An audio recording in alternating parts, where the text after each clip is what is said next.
Good morning students, कैसे हो आप लोग। बेटा लास्ट लेक्चर में हमने NaCl का स्ट्रक्चर पढ़ा था।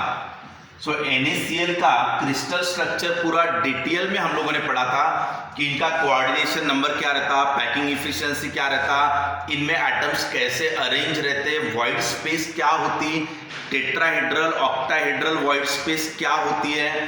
तो आपका पॉजिटिव आयन जो होता है ये स्मॉल साइज का होता है, नेगेटिव आयन जो रहता है वो बड़े साइज का रहता है। ये पूरा हम लोगों ने पढ़ लिया। ये पूरा FCC स्ट्रक्चर बनाता था, फेस सेंटर्ड, ठीक है ना। इसमें क्लोरीन के 4 एटम्स आ रहे थे और सोडियम के भी वहां पर 4 एटम्स आ रहे थे। इनके कोऑर्डिनेशन नंबर भी हमने निकाले थे। कोऑर्डिनेशन नंबर आपका 88 आ रहा था, ठीक है ना। ये पूरा NaCl का स्ट्रक्चर हम पढ़ चुके हैं लास्ट लेक्चर में, ठीक है। अभी हम लोग नए 2 टाइप के स्ट्रक्चर पढ़ेंगे जिनके ऊपर काफी ऑब्जेक्टिव क्वेश्चंस बनते हैं। पहला हम लोग लेंगे बेटा सीजियम क्लोराइड, ठीक है ना। आपको एक बता दूं मैं कि NaCl, सीजियम क्लोराइड और जिंक सल्फाइड, बेटा ये 3 टाइप के स्ट्रक्चर आपके AB स्ट्रक्चर में आते हैं। AB स्ट्रक्चर बोले तो क्या, आयोनिक स्ट्रक्चर। AB में एक पॉजिटिव ले लिया, एक निगेटिव ले लिया, या आयोनिक स्ट्रक्चर ले लिया। और ये आयोनिक स्ट्रक्चर के 3 एग्जाम्पल आपको पढ़ाई में दिए हुए हैं, ठीक है ना। उसमें NaCl हमने डिटेल में लास्ट लेक्चर में पढ़ चुके हैं। आज हम लोग सीजियम क्लोराइड और जिंक सल्फाइड इनका स्ट्रक्चर भी पूरा डिटेल में पढ़ेंगे, ठीक है। चलो बेटा स्टार्ट करते हैं अपना लेक्चर। सो हम लोगों का फोकस है अभी सीजियम क्लोराइड को सॉल्व करना, इसके बारे में पूरी डिटेल लेना। सो बेटा डेफिनेटली ये पॉजिटिव रहेगा, ये निगेटिव रहेगा। अब ये जो है वो BCC स्ट्रक्चर बनाता है। BCC बोले तो बॉडी सेंटर्ड। अब देखना बेटा, इसमें क्लोरीन जो है वो मेन स्ट्रक्चर बना रहा है। मान लो ये मैंने यूनिट सेल ले लिया, सिंपल क्यूबिक ले लिया। अब इनके कॉर्नर्स पे आपके क्लोरीन एटम्स होंगे। सो ये हो गया बेटा अपने chlorine atoms, Cl negative atoms. और ये बॉडी के सेंटर पे एक जो रहेगा ये वाला तुम्हारा सीजियम रहेगा। इनका साइज नियरली सेम है, तो ये सीजियम हो गया पॉजिटिव। तो बेटा आज हम लोग CsCl ये वाला स्ट्रक्चर पढ़ रहे हैं, ठीक है ना। ये कौन सा स्ट्रक्चर है आपका, BCC स्ट्रक्चर है। सो बॉडी के सेंटर पे आ रहा है पॉजिटिव आयन और कॉर्नर पे आ रहा है आपके negative ion, that is a chlorine. अच्छा, इसका अनदर मीनिंग, अगर मैं यहां पे दूसरा यूनिट सेल लूं तो वो ऐसा आएगा। इस तरफ पीछे की तरफ और यूनिट सेल ले सकता हूं मैं 2, ऐसे 4 यूनिट सेल नीचे की तरफ और 4 यूनिट सेल ऊपर की तरफ आएंगे।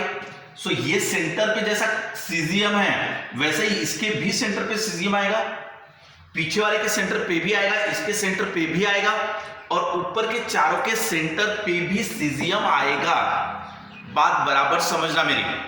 मैंने कहा कि क्लोरीन भले कॉर्नर पे आ रहा होगा बट सीजियम कहां है, बॉडी के सेंटर पे। तो बेटा ऐसे 4 क्यूब बनेंगे नीचे की तरफ, वैसे 4 क्यूब बनेंगे ऊपर की तरफ भी, ये ऐसे। तो मुझे बताओ, अगर नीचे के 4 यूनिट सेल और ऊपर के 4 यूनिट सेल सभी के सेंटर पे अगर सीजियम आ रहा होगा तो आपका सीजियम भी तो ऐसा बनेगा, सीजियम भी ऐसा बनेगा। देखना बेटा, ये मैंने क्या किया, 1 2 3 4 5 6 7 8 नीचे के 4 यूनिट सेल, ऊपर के 4 यूनिट सेल, सभी के बॉडी के सेंटर पे सीजियम को लिया ऐसे, ठीक है ना। तो ये सभी को अगर लेंगे तो सीजियम आपको ऐसा दिखाई देगा और एक क्लोरीन का जो एटम होता है वो बराबर आपको उसके सेंटर पे दिखाई देगा। बात आई समझ में। यानी ये हो गया कि आप चाहे तो कॉर्नर पे पॉजिटिव आयन दिखाओ या कॉर्नर पे निगेटिव आयन दिखाओ, दोनों भी चलेगा। बॉडी के सेंटर पे पॉजिटिव आयन या बॉडी के सेंटर पे निगेटिव आयन दिखाओ तो भी चलेगा, वो दोनों सिमिलर ही है।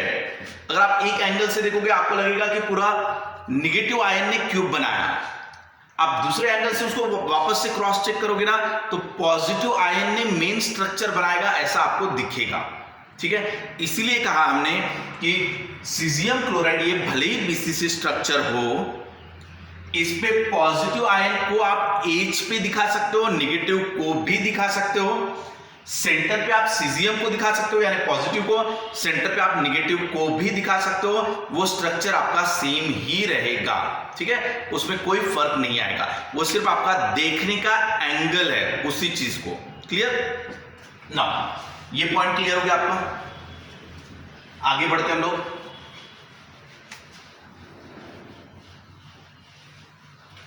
अब मुझे बताओ बेटा,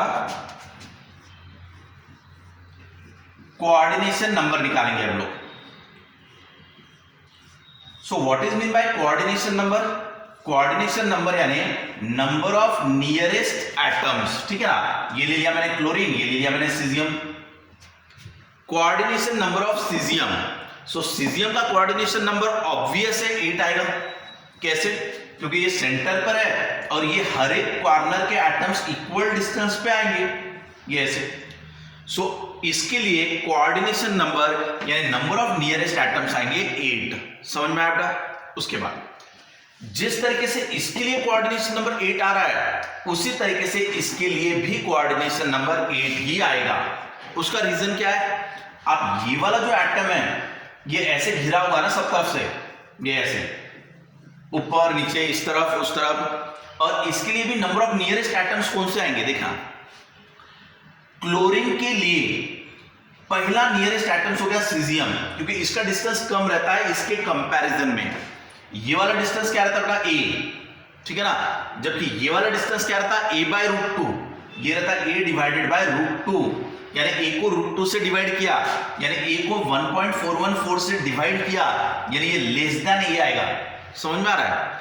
सो ये वाला डिस्टेंस कम होता है, ये वाला डिस्टेंस ज्यादा होता है। सो क्लोरीन का नियरेस्ट एटम क्लोरीन नहीं है, सो ये क्लोरीन का नियरेस्ट एटम है सीजियम, समझा, जो सेंटर पर है।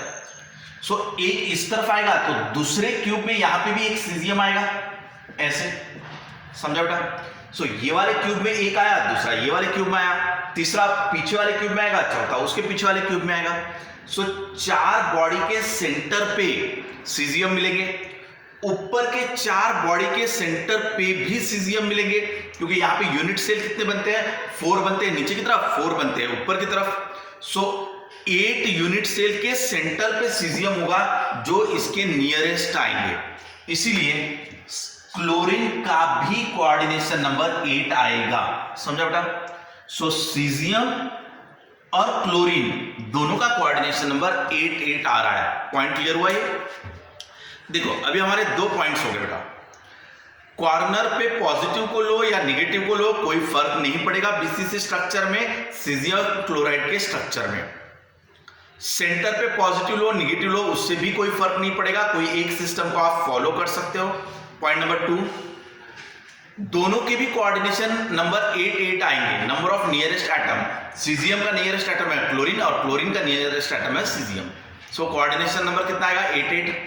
अब चलते हैं हम लोग पैकिंग इफिशिएंसी की तरफ। अब एक चीज बताओ कि इसमें कितने क्लोरीन के एटम्स है एक यूनिट सेल में? ये हो गया आपका एक यूनिट सेल, इसमें क्लोरीन के कितने एटम दिखाई दे रहे हैं आपको? 8। लेकिन हर एक एटम का सिर्फ 1/8 पार्ट ही इसके हिस्से में आता है, यानी 1/8 पार्ट। ये पढ़ चुके हो आप पहले, ठीक है ना, क्योंकि ये एटम दिखने के लिए भले यहां दिखता हो लेकिन इसका सिर्फ 1/8 पार्ट ही इसके हिस्से में आता है, बाकी 7/8 पार्ट बाहर चला जाता है और सिर्फ 1/8 पार्ट ही इसके हिस्से में आता है। तो कॉर्नर पे दिख रहे कितने? 8, लेकिन हर एक का सिर्फ 1/8 पार्ट ही इसके हिस्से में आता है, इसीलिए टोटल नंबर ऑफ एटम्स या इफेक्टिव नंबर ऑफ एटम्स कितने हुए? 1। तो बेटा 8 कॉर्नर के क्लोरीन मिलाकर सिर्फ एक ही क्लोरीन का एटम हुआ इस यूनिट सेल के लिए। अगेन सीजियम जो है वो तो बॉडी के सेंटर पे है, तो ये तो 100% इसी का है, ये किसी और यूनिट सेल में जा ही नहीं रहा। सो ये सीजियम जो है 100% यहीं पे है। सो एक सीजियम का हुआ। सो एक यूनिट सेल में एक क्लोरीन आ रहा है और एक सीजियम आ रहा है, यहां तक क्लियर हुआ? सो सीजियम और क्लोरीन का एक एटम ही उस यूनिट सेल में है। तो हमारा पॉइंट नंबर 3 क्लियर हो गया। अब हम चलते बेटा पैकिंग इफिशियंसी की तरफ, बराबर ध्यान देना। अब हमें क्या निकालना है? Packing efficiency. बेटा बताओ पैकिंग इफिशियंसी यानी क्या? So volume occupied by the atoms और particles divided by volume available in the cube into 100 if percentage required. Clear? Atoms ने कितनी जगह ऑक्युपाई की और क्यूब में कितनी जगह अवेलेबल थी, दोनों का रेशियो यानी पैकिंग इफिशियंसी। अब बताओ एक यूनिट सेल में एक ही क्लोरीन है, सो एक क्लोरीन का वॉल्यूम, और एक ही सीजियम है उसका वॉल्यूम, और क्यूब का वॉल्यूम बोले तो साइड का क्यूब, ये आपका क्यूब है, ठीक है ना, और बेटा उसकी साइड की लेंथ यानी एज लेंथ ए ले लिया, सो ए का क्यूब यानी वॉल्यूम ऑफ क्यूब। अब यहीं पे हम लोग सॉल्व करेंगे, बराबर ध्यान रखना आप लोग। पैकिंग इफिशियंसी इक्वल टू बेटा वॉल्यूम ऑफ नेगेटिव आयन, ये कितना रहेगा? Atom is spherical in shape, spherical रहा तो स्फीयर का वॉल्यूम 4/3 पाई आर क्यूब। अब एक ही क्लोरीन का एटम है, एक क्लोरीन का एटम और उसका वॉल्यूम 4/3 पाई आर क्यूब, ठीक है ना, नेगेटिव का, प्लस सीजियम भी एक ही है वहां पर, सो एक का वॉल्यूम 4/3 पाई आर क्यूब, ये पॉजिटिव का, समझा इतना, divided by volume of cube that is a cube. यहां तक आ गया समझ में? अब हम लोग देखते हैं बेटा ये जो क्यूब था आपका ऐसा वाला, ठीक है ना, यहां पे तुम्हारा पॉजिटिव आयन था, यहां पे तुम्हारा नेगेटिव आयन था। अब देखना ये जो कॉर्नर का नेगेटिव एटम्स है ये एक्चुअल में ऐसा है, ये ऐसे, और ये भी जो कॉर्नर का क्लोरीन है नेगेटिव आयन ये एक्चुअल में ऐसा है, ठीक है। अब ये नेगेटिव आयन की रेडियस हो गई r माइनस, ये भी नेगेटिव आयन की रेडियस हो गई r माइनस, तो बेटा ये हो गया r माइनस, ये r माइनस, या ये 2r माइनस हो गया, और that is nothing but the edge length. So ये है a, so a equal to कितना आ गया तुम्हारा r प्लस r यानी 2r माइनस। क्लियर? सो ये जो a है उसकी जगह पे मैं 2r माइनस रख देता हूं। क्लियर? अब 2 का क्यूब कितना आता? 8 यानी क्या? 4 into 2। क्लियर? वहां 2 का क्यूब था, सो 2 का क्यूब यानी 8 यानी 4 into 2। अब यहां से 4 को कॉमन निकाल लो, ये 4 है यहां पर, ये 4 है यहां पे, सो 4 को कॉमन निकाल दो और इस 4 के साथ कैंसिल कर दो, तो ये वाला 4 कैंसिल हो जाएगा इन दो 4 से। समझा बेटा इतना? ये आ गया तुम्हारा। अब आगे कैलकुलेशन करते हैं हम लोग। ये पाई डिवाइडेड बाय 3 और ये 2 यानी पाई डिवाइडेड बाय 6 हो गया, ये पाई बाय 3, ये पाई बाय 3, उनको कॉमन निकाल दिया और ये 2 से उसको नीचे से मल्टीप्लाई कर दिया डिनोमिनेटर में, तो ये पाई बाय 6 हो गया। बचेगा क्या आपका? r निगेटिव का क्यूब प्लस r पॉजिटिव का cube divided by r negative का क्यूब, ये बचेगा आपका। ये इससे डिवाइड कर दो, ये इससे डिवाइड कर दो, तो यहां पे आ जाएगा 1, यहां पे आ जाएगा r positive upon r negative, तो ये pi by 6 r positive upon r negative का क्यूब प्लस 1। ये कैसे आ गया?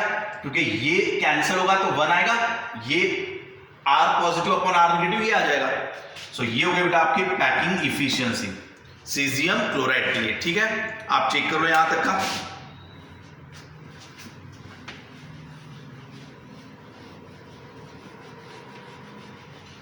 अब हम जाते हैं नेक्स्ट स्ट्रक्चर पे।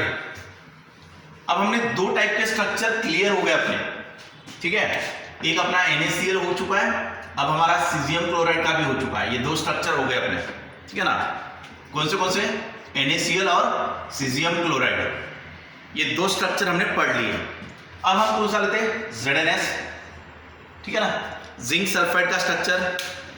अब Zn के ऊपर क्या होता है? डबल प्लस, और सल्फर के ऊपर क्या होता है? Double minus.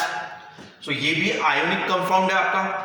सो हम आयोनिक कंपाउंड के ही स्ट्रक्चर पढ़ रहे हैं। तो बेटा ये वाला बनाएगा FCC स्ट्रक्चर।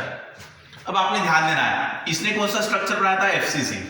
इसने कौन सा स्ट्रक्चर बनाया था? BCC। क्लियर? इसका कोऑर्डिनेशन नंबर कितना आया था? 88। इसका कोऑर्डिनेशन नंबर कितना आया था? 66। बेटा इसका कोऑर्डिनेशन नंबर बनेगा तुम्हारा 44। आपको सिर्फ एक शॉर्टकट बता रहा हूं मैं याद रखने के लिए, ठीक है ना? ये जनरली बन रहा था 44, ये बन रहा था 66, इसका 88 coordination number of nearest atoms, ठीक है? चलो अभी हमारा मेन पार्ट क्या है? ZnS का क्रिस्टल स्ट्रक्चर डिटेल में पढ़ना, ठीक है? हम इसके स्ट्रक्चर को पढ़ने जा रहे हैं। ये पॉजिटिव आयन हुआ, ये नेगेटिव आयन हुआ, ठीक है ना? सो नेगेटिव आयन जो रहेगा वो मेन स्ट्रक्चर बनाएगा, यानी कौन सा स्ट्रक्चर? FCC structure. अब ध्यान दो इधर, ये आपने सिंपल क्यूब ले लिया पहले। अब इसके कॉर्नर पे एटम्स दे दो, ये कॉर्नर पे एटम्स दे दिए। कौन से एटम दिए बेटा? सल्फर डबल माइनस दे दिया आपने कॉर्नर पे। ना FCC स्ट्रक्चर कहने का मतलब फेस के सेंटर पे भी एटम आना चाहिए। ये ऐसे, ये 4 फेस पे 4 आ गए, एक सामने वाले फेस पे, एक पीछे वाले फेस पे। तो ये क्या हुआ तुम्हारा? सल्फर के आयंस हो गए FCC स्ट्रक्चर में। तो sulphur ion FCC structure. Clear यहां तक? उसके बाद अब ये Zn पॉजिटिव, यानी ये आपका पॉजिटिव आयन हुआ, ये कहां पर जाके बैठेगा? सो ये half of the tetrahedral void को कवर करेगा, यानी Zn डबल प्लस जो है वो वॉइड में जाएगा। कौन से वॉइड में? टेट्रा। और कितना जाएगा? Half of. तो सबसे पहले ये समझ लेना है कि टेट्राहेड्रल वॉइड होती कहां पर है, ठीक है ना? ये जैसे ये हमारा सिंपल क्यूब हो गया, इसका अगर बॉडी डायगोनल बनाया जाए, यानी ये वाले कॉर्नर से ये वाले कॉर्नर तक, तो ये क्या हुआ मेरा? बॉडी डायगोनल, यानी ये क्यूब का बॉडी का डायगोनल, क्योंकि ये तो फेस डायगोनल होता है। यहां से यहां तक बनाओ तो ये फेस डायगोनल हो गया, और ये बनाया तो बॉडी डायगोनल। बॉडी डायगोनल का सेंटर यहां पर है, इसके आधे में और इसके भी आधे में ऐसे दो तरफ तुम्हारे बराबर ध्यान रखना। बॉडी डायगोनल का सेंटर लिया, उसके आधे में बनता है एक टेट्राहेड्रल वॉइड, और यहां के आधे पार्ट में भी बनता है tetrahedral void. So tetrahedral void कहां पर बनती है? सो बॉडी डायगोनल पे दो बनते हैं टेट्राहेड्रल वॉइड। क्लियर? सो ऐसे बॉडी डायगोनल कितने होने चाहिए? ये 1, ये 2, तो यहां पे भी 2 आएंगे, ऐसे बनेगा 3, ऐसे बनेगा 4। सो यहां पे 4 बॉडी डायगोनल बनते हैं, और हर एक पे 2-2, तो टोटल कितने हुए? 8। सो इसके अंदर 8 टेट्राहेड्रल वॉइड रहती है। इनका आधा पार्ट 8 में से आधे ही Zn ऑक्युपाई करता है। तो Zn आपका half of the tetrahedral void को ऑक्युपाई कर रहा है। So half of the tetrahedral void यानी कितना? 4। सो बराबर 4 जगह पे, जैसे ये 1 हो गया, यहां पे कुछ 2 होगा, यहां पे 3 होगा, यहां पे 4 होगा, ऐसे कुछ 4 जगहों पे यानी टेट्राहेड्रल वॉइड में जाके आपका Zn डबल प्लस बैठेगा। समझे यहां तक? चलो, जिंक सल्फाइड स्ट्रक्चर कौन सा स्ट्रक्चर है? AB टाइप स्ट्रक्चर, ठीक है ना? पहला पॉइंट। यह आयोनिक है या कोवैलेंट है? तो यह आयोनिक स्ट्रक्चर है। ये कौन सा स्ट्रक्चर बनाता है? FCC। नेगेटिव आयन कहां पर जाता है? फेस पे, कॉर्नर्स पे और फेस पे। पॉजिटिव आयन कहां पर जाएगा? टेट्राहेड्रल वॉइड में। अच्छा, पूरे टेट्राहेड्रल वॉइड पैक करता है क्या? नहीं। कितने? 50%। वहां पे टेट्राहेड्रल वॉइड कितने थे? 8। उसमें से 4 को ये ऑक्युपाई करेगा, और 4 एम्प्टी ही रहेंगे, वॉइड ही रहेंगे, वो खाली रहेंगे। क्लियर? चलो आगे बढ़ते हैं। अब हम जाते हैं कोऑर्डिनेशन नंबर की तरफ। अब हमें पूछा जाएगा कि फाइंड द कोऑर्डिनेशन नंबर। अब Zn डबल प्लस का कोऑर्डिनेशन नंबर बताओ। अब एक चीज क्लियर है बेटा कि जो Zn है वो टेट्राहेड्रल वॉइड में जा रहा है, और टेट्राहेड्रल वॉइड बनती कैसे है? तो ये 3 एटम्स ऐसे होते हैं, इनसे ये ट्रायंगुलर वॉइड बनती है, ट्रायंगुलर वॉइड। इसके ऊपर अगर एक एटम रख दिया जाए, पीछे के 3 एटम, और उसके ऊपर एक एटम ऐसा रख दिया जाए तो ये जो स्पेस बनती है उस स्पेस को कहते हैं टेट्राहेड्रल वॉइड। समझा बेटा? सो टेट्राहेड्रल वॉइड के नियरेस्ट एटम कितने हैं? 4, 3 पीछे वाले और एक सामने वाला। सो 4 एटम से मिलाकर टेट्राहेड्रल वॉइड बनती है और उस वॉइड का यानी एम्प्टी स्पेस का नंबर ऑफ नियरेस्ट एटम भी गिनो तो वो भी आएंगे आपके 4। समझ में आ गया बेटा? So coordination number for tetrahedral void is 4। So coordination number of zinc is 4 क्योंकि जिंक आपका कहां बैठा हुआ है? यहीं पे बैठा हुआ है। सो जिंक जब यहां पे बैठा हुआ है तो उसके नंबर ऑफ नियरेस्ट एटम्स यानी सल्फर बराबर 4 आएंगे। क्लियर? सो पॉइंट याद रखना, Zn occupy the tetrahedral void और टेट्राहेड्रल वॉइड के नियरेस्ट एटम हमेशा 4 ही होते हैं, इसलिए इसका कोऑर्डिनेशन नंबर 4 हुआ। क्लियर? नाउ अब ले लो बेटा सल्फर के बारे में। अब सल्फर का नियरेस्ट एटम ये होगा क्या? नहीं, क्योंकि ये a डिस्टेंस पे है। ये होगा क्या? नहीं, क्योंकि वो भी a/√2 डिस्टेंस पे है। ये भी नहीं होगा। ठीक है ना? सल्फर का नियरेस्ट ये भी नहीं है, ये भी नहीं है। सो सल्फर का नियरेस्ट कौन है? तो ये है Zn। ठीक है? अब एक Zn यहां पर आया, सो ऐसा ही दूसरा Zn दूसरे यूनिट सेल में मिलेगा। ये वाला जो यूनिट सेल है, इस यूनिट सेल में भी तो एक Zn होगा ना, यहां पे ऐसे, ऐसा पीछे की तरफ होगा, ऐसा इस तरफ होगा। तो बेटा ये कॉर्नर वाला सल्फर 8 यूनिट सेल से घिरा है। 4 है नीचे की तरफ और 4 होंगे ऊपर की तरफ। सो हर एक में आ गया एक एक ये वाला आइटम, कौन सा? Zn। इसके नजदीक में ये Zn हुआ, इसके नजदीक में ये Zn हुआ, इसके नजदीक में इधर Zn होगा, इसके नजदीक में इधर Zn होगा।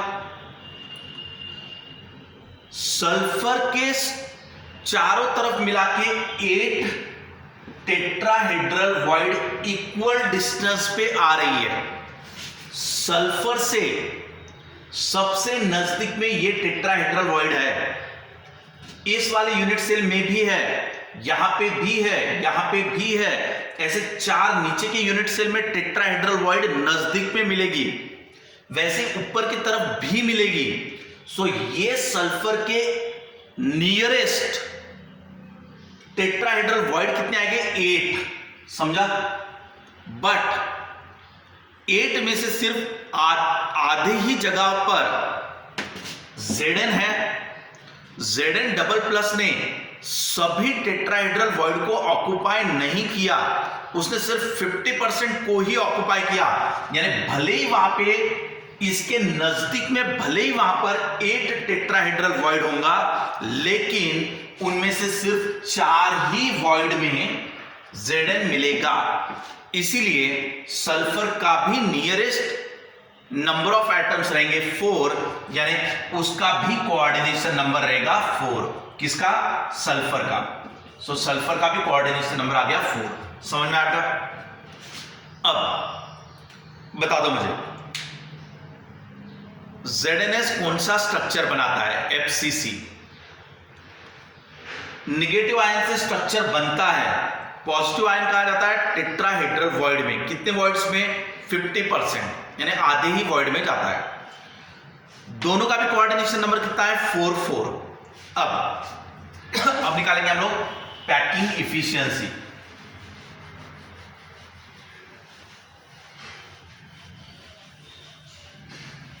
बराबर ध्यान रखो, ये मैंने बनाया सिंपल क्यूब। ठीक है ना? इजीली है बेटा। यहां पे अपने चलो ZnS, यहां पे आपका सल्फर था, यहां पे आपका Zn डबल प्लस था। मुझे बताओ FCC स्ट्रक्चर में सल्फर कितने होंगे? 4 पता है आपको। FCC स्ट्रक्चर में 4 सल्फर, और बेटा इसमें टेट्राहेड्रल वॉइड कितने थे? 8 में से आधे किसने ऑक्युपाई किए थे? Zn डबल प्लस ने, यानी Zn डबल प्लस भी कितने हैं? 4। सो ये वाले स्ट्रक्चर में 4 एटम रहेंगे Zn के और 4 एटम रहेंगे सल्फर के। सो उससे आपको पैकिंग इफिशियंसी निकालना है। चलो अभी आप सभी को अच्छे से याद हो गया होगा कि पैकिंग इफिशियंसी की डेफिनेशन क्या है। सो बेटा what is the packing efficiency? Space occupied by the atoms या volume occupied by the atoms divided by volume of cube और space available into 100 if percentage required. अब वहां पे 4 एटम है Zn के और 4 एटम्स है सल्फर के और divided by volume of cube is a cube. समझा तक? एक क्यूब में, एक यूनिट सेल में आपके 4 Zn एटम है और 4 सल्फर एटम है। सो इनके वॉल्यूम लोगे आप। समझा? अब पैकिंग इफिशियंसी इक्वल टू, चलो बेटा 4 हुआ ये, वॉल्यूम ऑफ Zn यानी 4/3 pi r cube for positive plus 4 times volume of sulphur 4/3 pi r cube for negative ion divided by volume of cube a cube. यहां तक हो गया। अब देखो इसमें ये हमारा एफसीसी स्ट्रक्चर है फेस वाला। सो यहां पे अपना सल्फर था, यहां पे भी अपना सल्फर था, यहां पे भी अपना सल्फर था।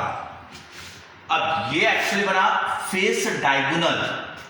फेस डायगोनल की लेंथ क्या होती है? √2a by Pythagoras theorem. अगर a रहा तो ये बनेगा √2a। ये जो फेस डायगोनल है ये बनता है तुम्हारा √2a, ठीक है। और वो √2a में इसकी एक रेडियस आएगी r, इसका आएगा 2r और इसका आएगा r। ये पहले ही पढ़ चुके हो आप। इसका रेडियस r, इसका डायमीटर यानी ट्वाइस द रेडियस और इसका रेडियस r। समझ में आ रहा है?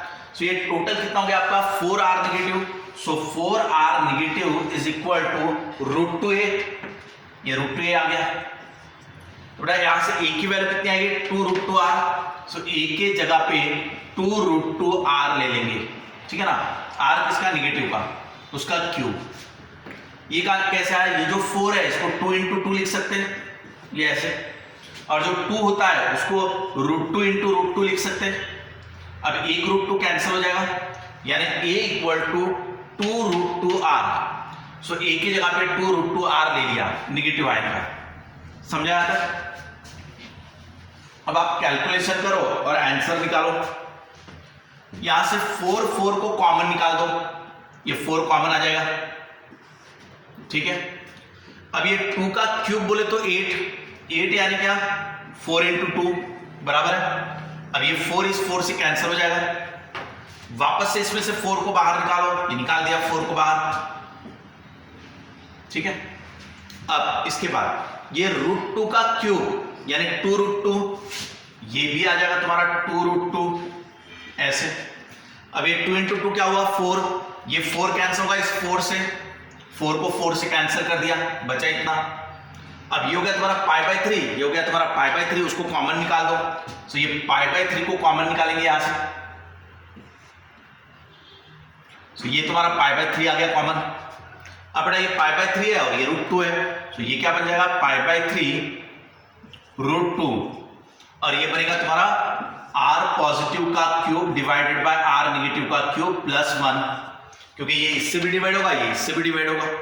सो ये हो गया कंप्लीट का क्यूब प्लस 1। सो ये हो गया आपका पैकिंग इफिशियंसी। किसके लिए? Zn(S) के लिए। अब बेटा हमने 3 टाइप के स्ट्रक्चर डिस्कस कर लिए, ठीक है ना।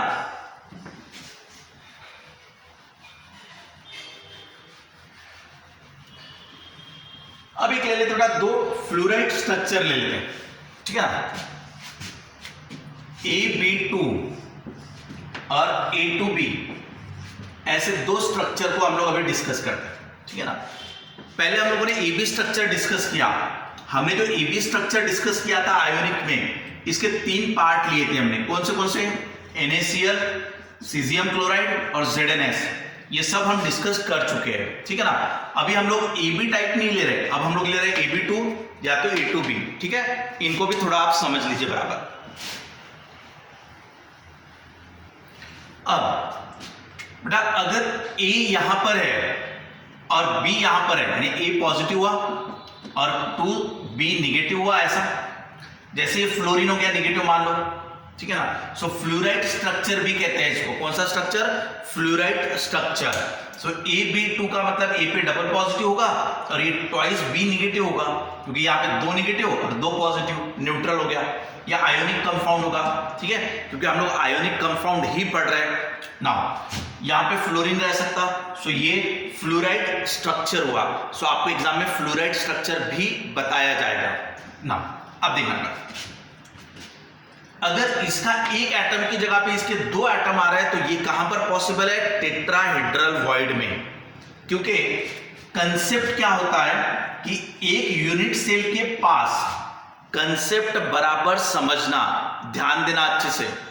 अगर एक यूनिट सेल के पास एक ही एटम रहता है, अगर एक एटम रहता है, सो वहां पर effective number of atom 1, effective number of atom in a unit cell is 1। So 1 की वजह से 1 ऑक्टा और 2 टेट्रा वॉइड बनती है। ये हो गया BCC के लिए। अगर ये हो गया सिंपल क्यूबिक के लिए, सिंपल क्यूबिक। अगर बेटा सिंपल क्यूबिक ना लेते हुए मैंने BCC लिया तो BCC में टोटल एटम कितने रहते हैं? 2। सो 2 एटम हमेशा 2 ऑक्टा और 4 टेट्रा वॉइड तैयार करेगा। अगर मैंने FCC स्ट्रक्चर लिया तो FCC स्ट्रक्चर में इफेक्टिव नंबर ऑफ एटम्स कितने होते हैं? 4। सो 4 की वजह से 4 ऑक्टा और 8 टेट्रा वॉइड बनेंगी, समझा। सो हमेशा जितने एटम उतने ऑक्टा स्पेस और जितने एटम उसके डबल टेट्रा स्पेस। यहां तक क्लियर है सबको? नाउ आगे देखना। अब मैंने कहा कि तो ये क्या बनाएगा? FCC स्ट्रक्चर, फेस सेंटर्ड वाला स्ट्रक्चर ये बनाएगा, और ये कहां पर जाके बैठना चाहिए? टेट्रा वॉइड में। सो इसके जितने भी एटम्स है उसके डबल ये है। सो डबल क्या रहते हैं? Tetrahedral void. So tetrahedral void में ये जाके बैठेगा और ये बनाएगा मेन स्ट्रक्चर। सेम वैसे कंसेप्ट यहां पे लगा दो। ये हो गया ट्वाइस A प्लस और ये हो गया तुम्हारा B डबल माइनस, ठीक है। सो ये बनाएगा तुम्हारा FCC स्ट्रक्चर और डबल टेट्राहेड्रल वॉइड में, टेट्राहेड्रल वॉइड में जाके बैठेगा आपका पॉजिटिव आयन, ठीक है। ये आपको ऑब्जेक्टिव में पूछे जाएंगे, बराबर ध्यान रखना बेटा, ठीक है ना। जो डबल रहते हैं वो डबल होती है टेट्राहेड्रल वॉइड, तो टेट्राहेड्रल वॉइड में जाके बैठते हैं जो डबल होते हैं। जैसे यहाँ पे ये डबल है तो वो टेट्रा वॉइड में जाएगा, यहाँ पे ये डबल है तो ये टेट्रा वॉइड में जाएगा, ठीक है। और ये बनाएगा FCC स्ट्रक्चर। समझ में आ गया? इसे कहते हैं बेटा फ्लोराइड स्ट्रक्चर। क्लियर? तो आपको मैंने AB2 और A2B भी पढ़ाया। इनकी भी आप पैकिंग एफिशिएंसी निकाल सकते हो, इनकी भी आप कोऑर्डिनेशन नंबर भी निकाल सकते हो। क्लियर बेटा? टेट्रा वॉइड कहा तो उसका कोऑर्डिनेशन नंबर क्या रहेगा? हमेशा 4 ही रहेगा, ठीक है ना, क्योंकि टेट्रा बनता ही है 4 एटम से। सो 4 एटम से बनता है, इसलिए टेट्रा का कोऑर्डिनेशन नंबर हमेशा 4 ही ले लेना है। FCC स्ट्रक्चर का तो FCC में नंबर ऑफ एटम्स 4 आते हैं, जो मेन स्ट्रक्चर बनाता है वो भी याद रख लेना, ठीक है। यहां तक हमने अलग अलग टाइप के स्ट्रक्चर पढ़ लिए। आगे की क्लास में हम कुछ डिफेक्ट्स के बारे में पढ़ेंगे, ठीक है। Okay, bye bye.